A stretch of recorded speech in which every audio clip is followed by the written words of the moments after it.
My name is Liza Naylor. I'm a local personal chef here in the York area. I also teach cooking classes in and around the area as well, here at Leg Up Farmers Market, at Horn Farm Center, down at Central Market, at Farm to Freezer York, if anyone has heard of Farm to Freezer York. So in any case, tonight we're just doing an introduction to tofu, super simple recipes, something just to get you sort of familiar with it. So tofu is, it is so versatile. It's got to be one of the most versatile foods out there. It's been around for thousands of years. The benefits, I don't even need to go into that with you. It's a fabulous substitute when you're making some of your favorite recipes. You can substitute tofu for any of the protein or an oil, that kind of thing. You can substitute it for a cheese. If you put a little bit of nooch, everybody know what nooch is? Nutritional yeast mixed in, and it gives it that nutty, sort of cheesy, Parmesan-y kind of flavor. So tonight we're just doing some super simple recipes with our food processor. We're going to make a dip and two different kinds of sweets, two different kinds of pudding with our tofu. So we're going to start with a banana date pudding. Super simple. These are asking for medium tofu.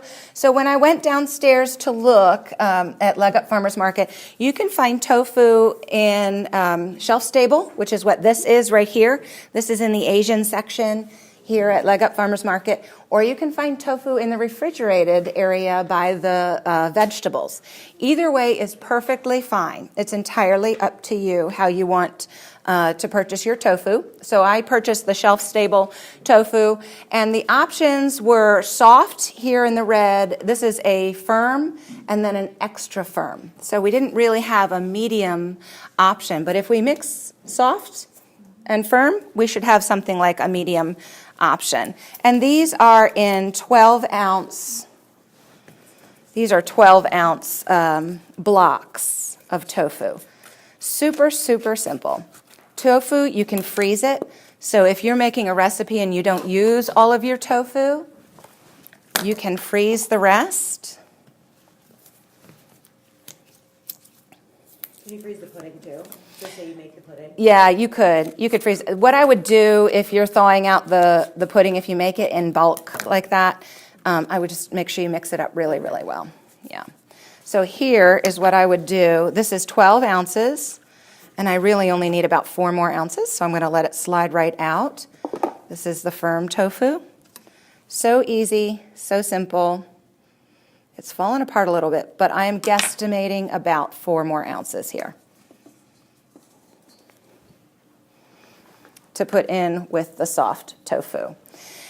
And here we're using a little bit of oil, about a 1/4 cup of oil. Now let me just make a suggestion to you. We're cooking with tofu. It's very healthy. But one thing I learned the hard way, and this is something that I struggle with, oil is oil is oil is oil. So whether your oil is an olive oil, which is a little better for you than, say, a canola oil, or you're downing peanuts, on cashews, on walnuts, on peanuts, which is my problem. Oil is oil is oil. So it always has about 120 calories per tablespoon. So always remember that. And if that's what your health goal is, depending on what your health goal is, if you want to reduce your oil, I would recommend using an avocado here. A little bit of avocado would be perfect instead of using the canola oil. So we have a little bit of vanilla. Feel free to raise your hands if you have any questions throughout the process at all. Have you ever tried it without oil? Yeah, actually, it's fine. Now, the oil helps it, as it goes through the food processor, the oil helps it to congeal and thicken up. It emulsifies it, similar to a dressing, what the oil would do for a dressing. It also gives it a little bit of oomph and a little weight to it. So if you took the oil out and you used avocado or nothing at all in its place, it may not be as puddingy. Okay. It may be a little bit smoother, but it still would taste great and certainly wouldn't have the calories. Yeah. And that's entirely, up to you. So we have 2 teaspoons of vanilla in this particular recipe. And instead of soy milk, I'm using coconut milk.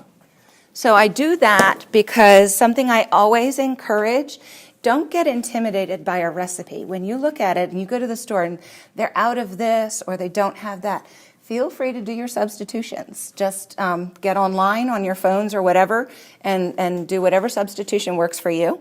So here we have a little bit of soy milk, and we're looking for about 2 tablespoons of soy milk for this.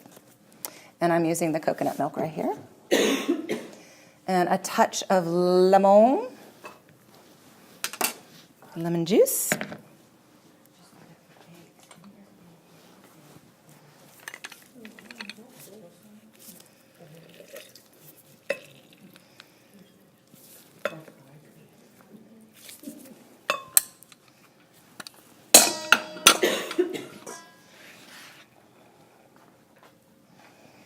Okay, about a teaspoon of lemon juice, which I'm putting in my hand and letting it run through my fingers because there are teeny tiny bits of seed in there, and I want to make sure I catch it, which I did.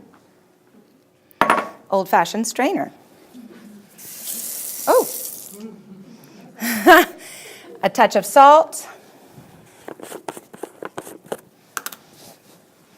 And this is, when you see something like 1/8 of a teaspoon or 1/4 of a teaspoon in a recipe, basically what you're talking about is a pinch.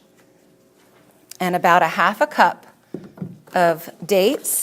Now, since it's going through the food processor, if you are using an old blender at home and it just doesn't have a whole lot of power, feel free to pre-chop your dates. It certainly helps in the process. This has a lot, it's a Cuisinart, it has a lot of power. I don't have to pre-chop as many things. I also am crazy about dates. So I always use more. It's like me and garlic. Always use more dates than what it calls for. And then 2 ripe bananas. Overly ripe is absolutely fine here. This is a good opportunity to use your well-browned bananas, the flavor. And what about if they were frozen? Like I freeze bananas if they're overly ripe? Absolutely. They would be just packed with flavor. That would be so delicious. Now, it would change the color of the pudding and the end product, but it's just going to be a bit browner, which is fine. Yeah. Okay. You probably want to thaw them first, though, right? Oh, yes.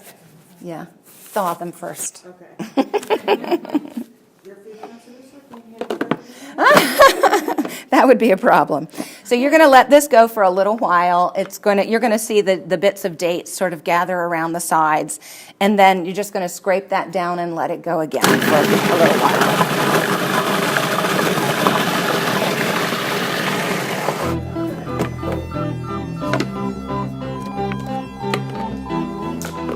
So here's what I want you guys to take a look at.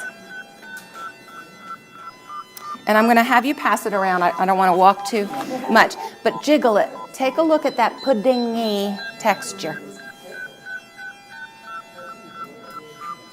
See how simple that is?